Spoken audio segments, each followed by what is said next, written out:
Chers frères et sœurs et chers amis, bonsoir. Très heureux de vous retrouver encore pour passer ce moment ensemble, avec vous, autour de la parole de Dieu, animés par le même esprit. Car c'est cette parole qui nous façonne, c'est cette parole que le Saint-Esprit utilise pour nous transformer à l'image de Jésus-Christ. Et ce soir, avant de continuer, je vous invite à prier ensemble. Seigneur, merci pour ta parole que tu nous donnes. Merci pour ce moment où nous pouvons la méditer ensemble. Que ton esprit puisse nous conduire, nous animer, car cette parole est la vérité. Mais si elle ne produit pas son fruit en nous, c'est une lettre morte, nous dit ta parole. Alors que ton esprit puisse l'utiliser afin de nous transformer, afin de nous façonner à l'image de Jésus-Christ, afin que nous puissions lui ressembler pour la gloire de ton nom. Merci Père. Amen. Alors, je vous invite à continuer notre méditation de ce soir à travers le livre de Jacques. La semaine dernière, nous avons parcouru le premier chapitre ensemble et nous avons vu le verset à retenir. C'était le verset 5 du premier chapitre qui nous disait donc, « Si l'un de vous manque de sagesse, qu'il la demande à Dieu. » qu'il la lui donnera, car il donne à tous généreusement et sans faire de reproches. C'est vrai que Jacques, nous l'avions dit, nous apprend les bases, ce qui est fondamental pour notre vie chrétienne. Ce sont des choses sur lesquelles nous devons bâtir notre vie et qui nous aident à marcher continuellement et de façon ferme et avec assurance sur le chemin que le Seigneur trace devant nous. Alors, ce soir, nous allons parcourir le chapitre 2 ensemble. Et qu'est-ce que nous allons voir à travers ce chapitre 2 ? C'est que plutôt que de se fier simplement à ce que nous pouvons croire en matière de foi, nous, les chrétiens, nous devons montrer notre foi en agissant avec miséricorde et bonté. Même envers les personnes que le monde considère comme insignifiantes ou méprisantes, ou les personnes que le monde exclut. Est-ce que vous pouvez citer ou est-ce que vous connaissez des personnes qui sont considérées justement comme des personnes que le monde exclut, dont le monde ne fait que très peu de cas ? Je suis sûr que vous me répondriez, parmi les réponses, qu'il y avait, à l'époque de la Bible, il y avait les lépreux, il y avait aussi dans notre histoire des esclaves, on a aujourd'hui les sans-abri, les SDF, les orphelins, les malades, et même les personnes âgées que la société met un peu en marche. Donc les chrétiens, ils vont montrer leur foi justement par la façon dont ils agissent envers les gens, et particulièrement envers ceux que le monde considère très peu. Dans notre méditation d'aujourd'hui, Jacques va nous montrer, il va souligner que faire preuve de favoritisme envers certaines catégories de personnes qui ont un certain statut et ont un certain pouvoir, c'est à l'opposé de ce que Dieu nous demande de faire dans sa parole. Il y a beaucoup d'œuvres de solidarité à travers lesquelles les églises agissent, les églises évangéliques même aujourd'hui. Ces œuvres accomplissent beaucoup de choses que Jacques nous enseigne justement dans ce que nous allons voir ce soir. Et les acteurs de ces organismes, ces bénévoles, ils aident ceux qui sont dans de grands besoins, en leur fournissant ce qui est nécessaire pour vivre. Certains se rendent dans des quartiers les plus démunis, pour aider les gens, pour qu'ils puissent vivre correctement. D'autres enseignent la langue du pays pour que certains puissent s'intégrer dans le pays d'accueil. Il y en a d'autres encore qui vont porter de l'espérance à ceux qui n'ont plus d'espoir. Il y a d'autres groupes qui travaillent, qui enseignent la bonne nouvelle de Jésus-Christ afin de leur partager l'évangile. D'autres vont agir auprès des personnes âgées, d'autres auprès des malades, d'autres envers ceux qui sont en prison pour les aider. Mais tout ça, ça fait partie des événements de solidarité qui aident les gens et les familles qui sont dans le besoin de notre société. Et tous ces groupes parlent finalement de Jésus aux pauvres et à ces gens, aux nécessiteux et aux ceux qui sont les plus fragiles. Donc ces organismes font partie de ce que Jacques nous parle dans sa parole. Donc lisons ensemble les 7 premiers versets qui nous montrent que le fait de ne pas honorer ces gens-là ou de faire du favoritisme, c'est un péché. Mes frères et sœurs, gardez-vous de toute forme de favoritisme. C'est incompatible avec la foi en notre glorieux Seigneur Jésus-Christ. Supposez en effet qu'un homme vêtu d'habits somptueux, portant une bague en or, entre dans votre assemblée, et qu'entre aussi un pauvre en haillons. Si voyant l'homme somptueux vêtu, vous vous empressez autour de lui et vous lui dites « Veuillez vous asseoir ici, c'est une bonne place », tandis que vous dites au pauvre « Tenez-vous là, debout, et asseyez-vous par terre, à mes pieds ». Ne faites-vous pas de différence parmi vous? Et ne portez-vous pas de jugement fondé sur de mauvaises raisons? Écoutez, mes chers frères et sœurs, Dieu n'a-t-il pas choisi ceux qui sont pauvres dans ce monde pour qu'ils soient riches dans la foi et qu'ils héritent du royaume qu'il a promis à ceux qu'il aime? Et vous, vous méprisez le pauvre? Ce sont pourtant les riches qui vous oppriment et qui vous traînent en justice devant les tribunaux. Ce sont encore eux qui outragent le beau nom que l'on a invoqué sur vous. Au 1er siècle, on se préoccupait de ces deux catégories de personnes, ou ces deux catégories de vertus, c'est-à-dire de l'honneur et de la honte. Les riches avaient plus de prestige et d'honneur, tandis que les pauvres en avaient moins et vivaient plutôt dans la honte. Voilà comment on les considérait. Donc, voici les premières questions que ce passage nous pose. Qu'est-ce qui, selon vous, a pu amener le peuple à favoriser les riches et à ignorer les pauvres? Selon vous, toujours, qu'est-ce qui influence la façon dont vous vous comportez par rapport aux différentes catégories de personnes que vous pouvez rencontrer? Qui peut faire, ou plutôt que peut faire notre Église pour que tous les gens se sentent accueillis? Réfléchissez à cela. Est-ce que vous vous êtes déjà senti ignoré ou mis sur un piédestal quelque part? Si vous l'avez déjà été, si vous avez déjà vécu cela, c'est bien qu'à un moment donné, on a fait preuve de favoritisme à votre égard. Alors, essayez de comparer chacune de ces situations et ce que vous avez ressenti et comment est-ce que vous avez réagi par rapport à ces deux situations et qu'est-ce que vous en avez retiré pour pouvoir mettre quelque chose en application par rapport aux gens que vous côtoyez autour de vous. Jacques s'élève contre le fait que les chrétiens soient impressionnés par les valeurs de la haute société et par ceux qui ont de grands diplômes et de grandes places et ignorent plutôt ceux qui sont dans les besoins, les pauvres.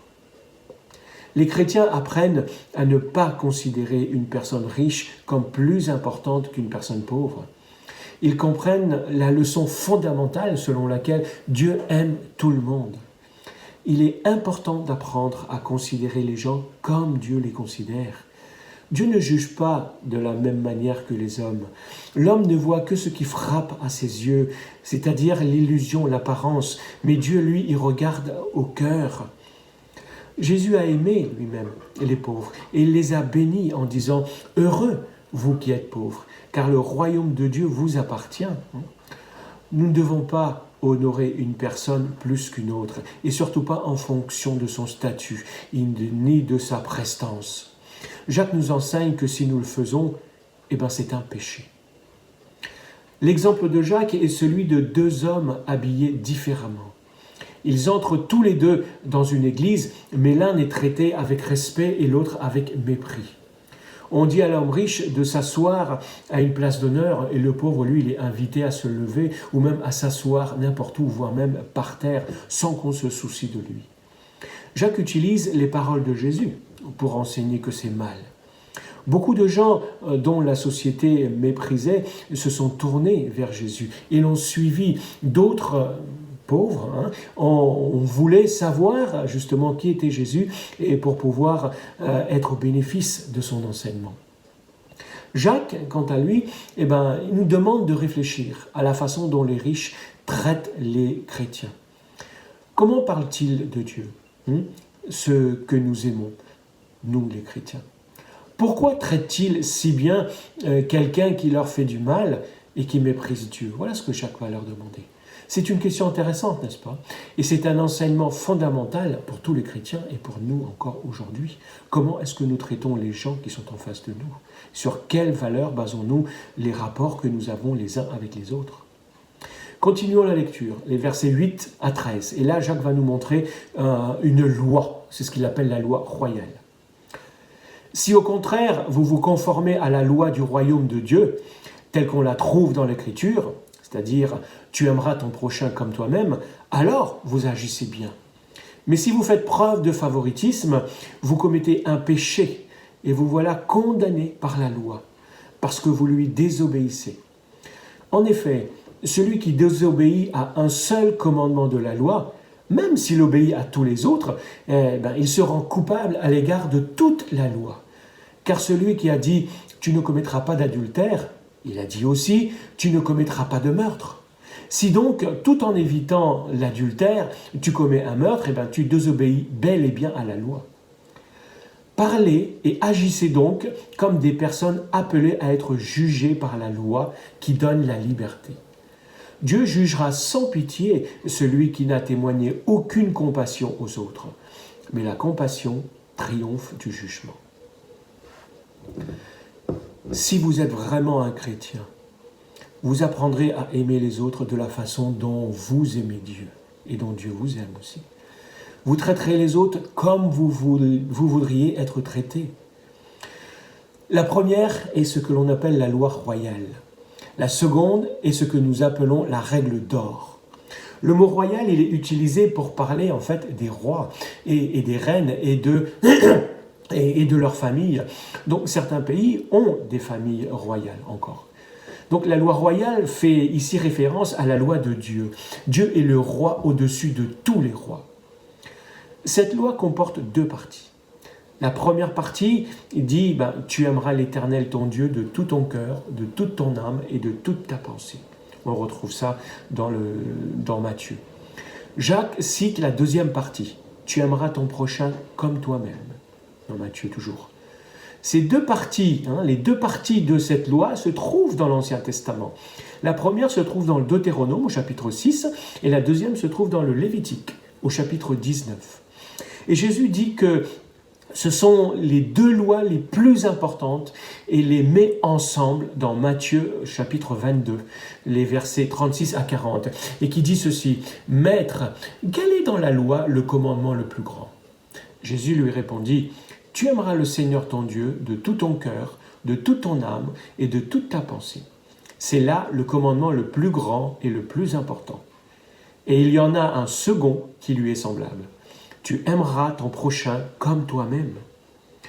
Tout ce qu'enseignent la loi et les prophètes, c'est-à-dire la Bible en fait, est contenu dans ces deux commandements. Ces deux commandements pris ensemble constituent la loi royale, la loi de notre Dieu. C'est fondamental dans la pratique de la foi chrétienne. C'est quelque chose qui est élémentaire. Donc, quels sont les principaux points de l'enseignement de Jacques ici ? Jacques nous dit que nous devons aimer notre prochain comme nous nous aimons nous-mêmes, c'est-à-dire comme nous aimons Dieu. Si nous faisons preuve ensuite de favoritisme, nous sommes condamnés par la loi. Et enfreindre une partie de la loi, l'une de ces deux parties, c'est enfreindre la loi tout entière. Si tu dis tu aimes Dieu et que tu n'aimes pas ton prochain, tu enfreins toute la loi. Si tu dis tu aimes ton prochain et que tu n'aimes pas Dieu, là aussi tu as enfreint toute la loi. La loi nous rend libres d'agir de façon responsable envers Dieu et envers les autres. Et s'attendre à ce que nous soyons jugés par la loi est une raison suffisante pour que nous parlions et agissons avec miséricorde envers les autres. La loi nous dresse ce cadre. Donc la règle d'or, c'est quoi ?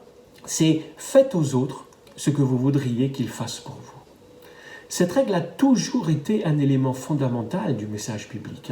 On le retrouve dans Matthieu au chapitre 7, donc dans le Sermon sur la montagne, et aussi dans Luc au chapitre 6. Elle provient de la deuxième partie de cette loi royale dont nous avons cité. Et c'est dans ce cadre-là, c'est dans le cadre d'un enseignement sur l'amour des ennemis que Jésus va énoncer cette règle. il va se détourner radicalement de l'enseignement traditionnel de son temps, sur l'attitude à avoir à l'égard des autres, qui était fondée sur le principe que l'on appelait du talion. C'était un principe de justice, qui disait œil pour œil et dent pour dent. Et au lieu de faire aux autres ce qu'ils nous ont fait, ou de les traiter comme ils le méritent, eh bien, nous devons leur faire ce que nous voudrions qu'ils fassent pour nous, et comme Dieu a fait pour nous. Si nous aimons nos voisins, nous les traiterons de la manière dont nous voulons être traités. Nous ne traiterons pas certains comme s'ils étaient plus importants que d'autres. Nous ferons preuve d'amour bienveillant envers tous, et Dieu fera preuve d'amour bienveillant envers nous également. Donc une manière pratique d'aimer les autres, c'est de nous mettre à leur place. Nous demander comment nous aimerions être traités si nous étions dans la situation de l'autre. Et essayer, en le faisant, cela développera notre empathie. Est-ce que vous voulez être traité avec amour et respect? Alors vous devez aimer et respecter les autres. C'est ce que Jacques nous apprend dans cette loi royale. Les versets suivants nous montrent qu'il y a un lien très étroit entre ce que nous disons, notre foi, et ce que nous faisons, les œuvres. Les versets 14 à 26. Mes frères et sœurs, à quoi servirait-il à quelqu'un de dire qu'il a la foi s'il ne le démontre pas par ses actes? Une telle foi peut-elle le sauver? Supposez qu'un frère ou une sœur manque de vêtements et n'ait pas tous les jours assez à manger. Et voilà que l'un de vous leur dit « Au revoir mes amis, portez-vous bien, restez au chaud et bon appétit », sans leur donner de quoi pourvoir aux besoins de leur corps. À quoi cela sert-il?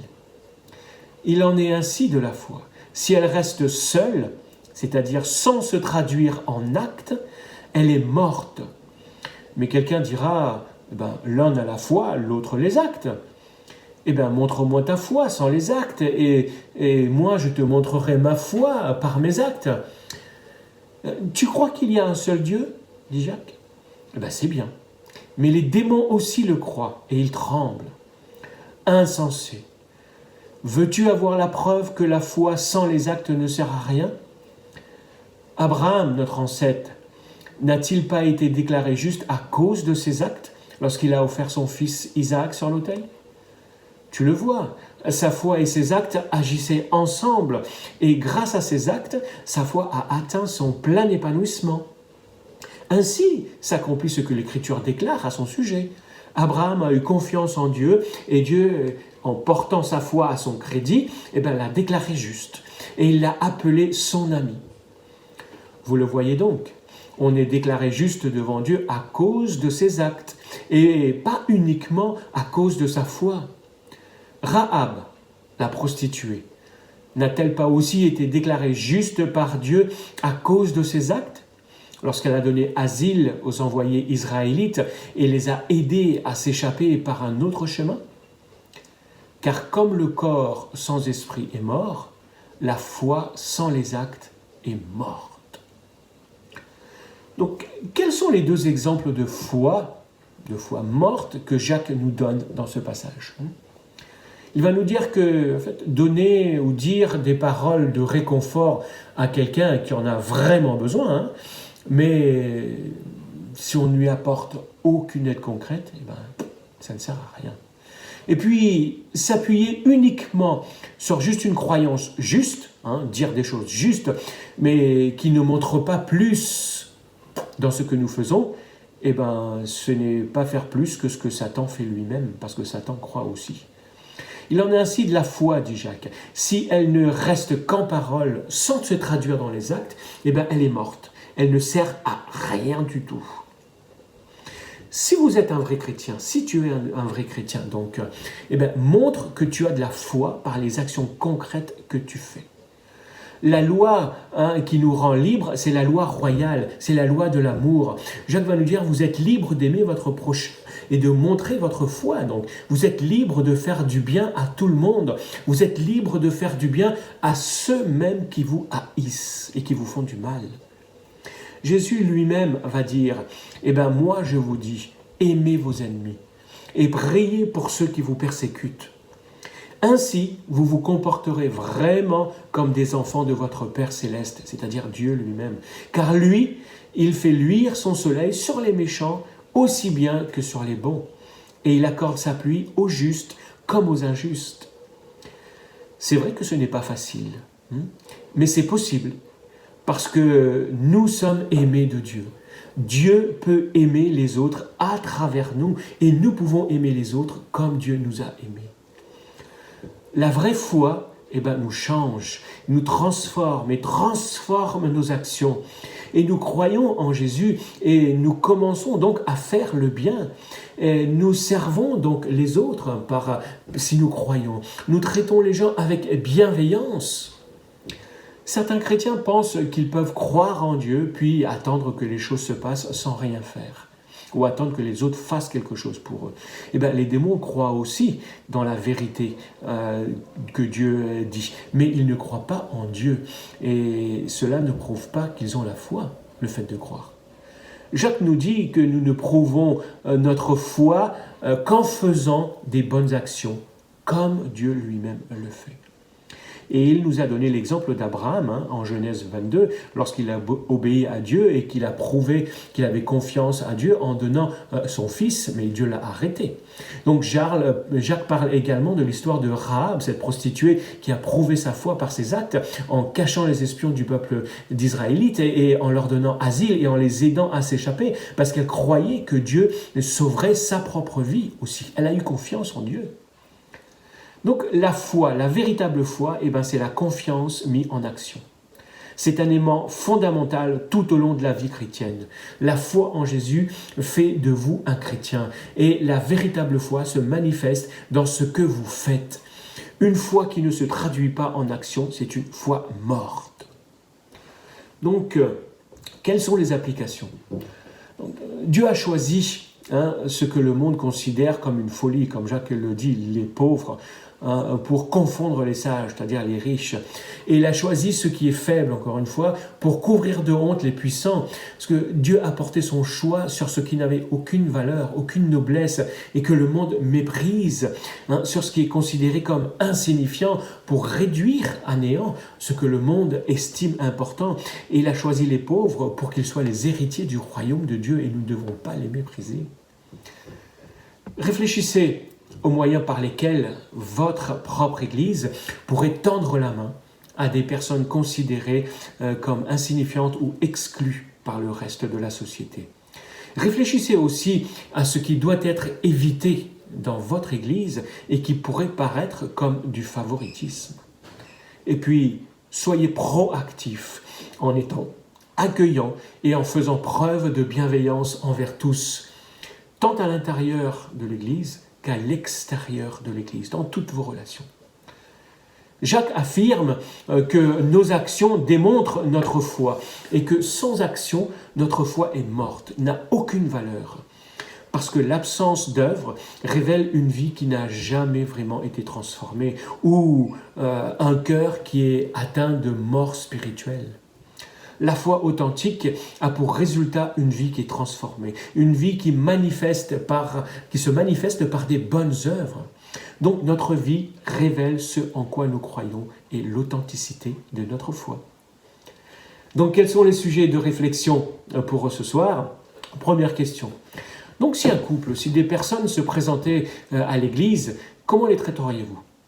Les traiteriez-vous différemment si vous les aviez entendus dire du mal de Dieu ?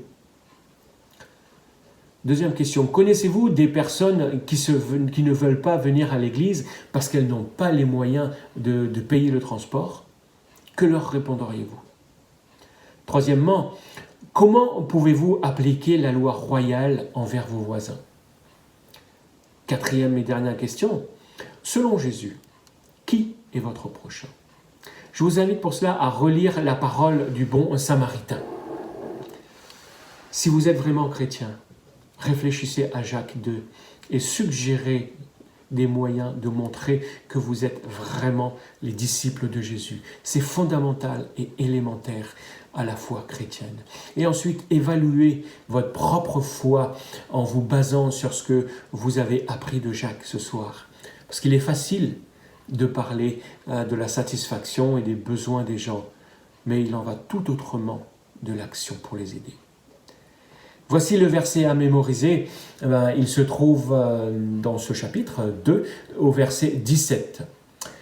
Il en est ainsi de la foi. Si elle reste seule, sans se traduire en acte, elle est morte.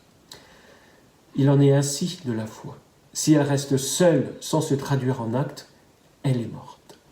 Alors j'espère que votre foi est une foi vivante.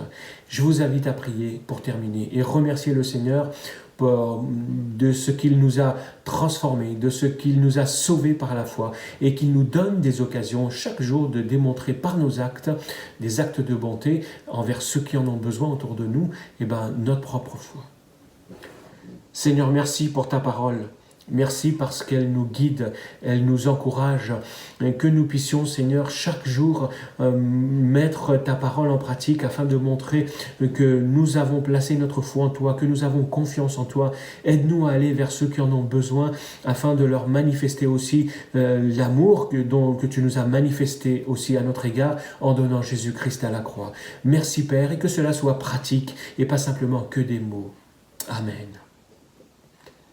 Que le Seigneur vous bénisse et vous garde pendant toute cette semaine. Amen.